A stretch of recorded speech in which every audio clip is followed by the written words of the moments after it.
नमस्कार मित्रांनो, आजच्या व्हिडिओमध्ये आपण जाणून घेणार आहोत ते माउथवॉशचा वापर का आणि कसा करायचा। बऱ्याचदा जेव्हा तुम्ही डेंटिस्टकडे जात असाल तेव्हा तुम्हाला तुमच्या दातांच्या समस्यांसाठी ज्या प्रकारे काही गोळ्या आणि पेनकिलर टॅबलेट लिहून दिल्या जातात, त्याचबरोबर एक माउथवॉशची बॉटल लिहून दिली जाते।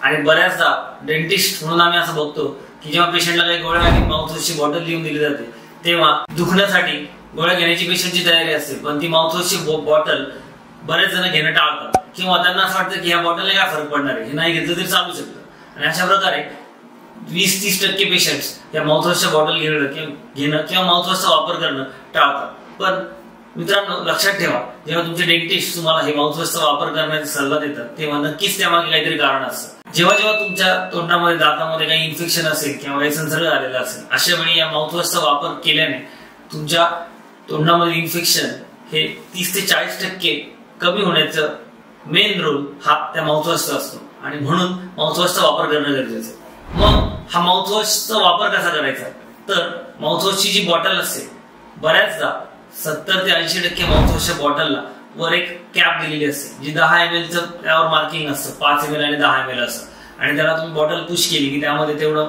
माउथवॉश येतं। तर अशा प्रकारे 5 ml किंवा 10 ml मार्किंग असलेल्या कॅप मध्ये तुमच्या डेंटिस्टच्या सल्ल्यानुसार तुम्ही पूर्ण 10 ml माउथवॉश घेऊन तोंडामध्ये घेऊन त्याचा वापर करू शकता, किंवा जर तुम्हाला सांगितलं असेल तर 5 ml माउथवॉश आणि 5 ml पाणी असं ते डायल्यूट करून तुम्ही घेऊ शकता। हे माउथवॉश तोंडामध्ये किती वेळ ठेवायचे, तर हे 5 ml किंवा 10 ml जे माउथवॉश तुम्ही घ्याल हे जेव्हा तुम्ही तोंडामध्ये घेता तेव्हा ते सगळीकडे फिरलं गेलं पाहिजे।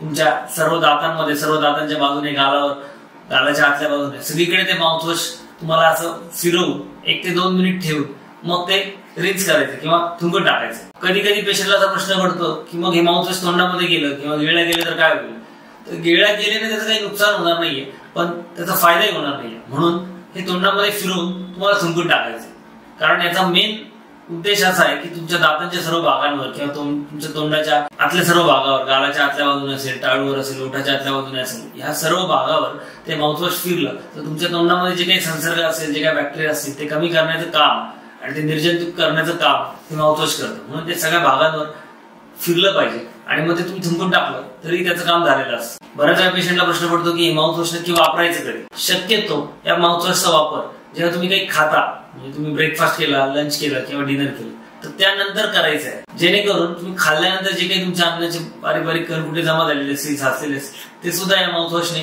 क्लीन होऊन जाते। मग हा माउथवॉश नक्की ब्रश केल्यावर वापरायचा की ब्रश करायच्या आधी वापरायचा। जर तुम्हाला ब्रश बरोबर, ब्रशिंग बरोबर माउथवॉश करायचा असेल तर ब्रश केल्यानंतर तुम्ही माउथवॉशचा वापर करायला, कारण तुम्ही टूथब्रश केल्यानंतर अशा काही दातांमध्ये बारीक फटी असतील की जिथे ब्रश पोहोचू शकत नाही आणि जिथे काही अन्नाचे कण साचून राहिलेले असू शकतात। त्यामुळे ब्रश केल्यानंतर जेव्हा तुम्ही माउथवॉश करता त्यावेळी जिथे कुठे ब्रश पोहोचला नाही अशा बारीक कानाकोपऱ्यांमध्ये सुद्धा तुमच्या माउथवॉशचा फ्लो होऊन त्या माउथवॉशने ते सगळे अन्नाचे कण साफ होऊ शकतात। म्हणून ब्रश केल्यानंतर तुम्ही माउथवॉशचा वापर करायला हवा। मग हे माउथवॉश कुठल्या कंडिशन मध्ये टाळायला हवं, जर तुम्हाला ड्राय माउथ झालेला असेल, तुमचं तोंडाला कोरड पडत असेल किंवा तुमच्या तोंडामध्ये अल्सर झालेले असेल, तर अशा वेळी किंवा तुमची काही केमोथेरपी चालू असेल अशा पेशंटमध्ये सुद्धा माउथवॉशचा वापर करणं टाळणं गरजेचं आहे। मग या माउथवॉशला काही अल्टरनेटिव्ह आहे का? या माउथवॉशला अल्टरनेटिव्ह आणि सर्वात पारंपरिक उपाय म्हणजे मिठाच्या पाण्याने गुळणा करणं। जसं आपण घशामध्ये काही संसर्ग झाला किंवा तोंडामध्ये काही झालं तर आपण मिठाच्या पाण्याने गुळणा करतो, तर माउथवॉशच्या ऐवजी तुम्ही मिठाच्या पाण्याने देखील गुळणा करू शकता। पण माउथवॉश मध्ये निर्जंतुकीकरणाबरोबर अजून काही कंटेंट्स ऍड केलेलं असतं ज्याच्यामुळे तुमच्या तोंडाचा वास येत नाही, किंवा तुमच्या तोंडामध्ये काही अल्सर झाला असेल, काही इन्फेक्शन असेल, ते कव्हर करण्याचं काम देखील ते कंटेंट करतात। म्हणून मिठाच्या पाण्याऐवजी जर तुम्ही माउथवॉशचा वापर केला तर ते जास्त अधिक फायदेशीर ठरू शकतं। या माउथवॉशचा वापर किती दिवस करायचा? समजा तुमच्या डेंटिस्टने तुम्हाला एक बॉटल प्रिस्क्राइब करून दिली, तर ती बॉटल केल्यानंतर किती दिवस ती पुन्हा रिपीट करायची किंवा किती दिवस वापरायची, तर साधारणपणे 1 महिनाभर तुम्ही माउथवॉशचा वापर करू शकता।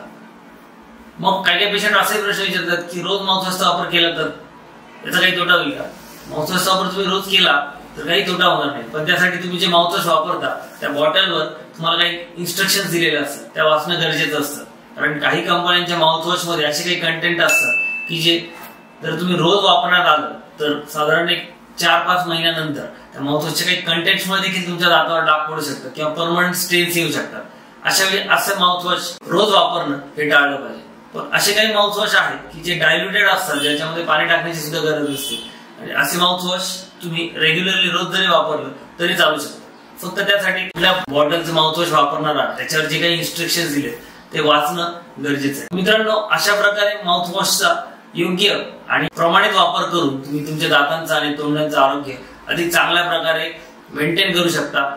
आणि अशा प्रकारे ह्या माउथवॉशचा व्हिडिओ तुम्ही इतरांनाही शेअर करून त्यांनाही त्यांच्या दातांचं आणि तोंडाचं आरोग्य सांभाळण्यासाठी त्यांना मदत करू शकता. धन्यवाद.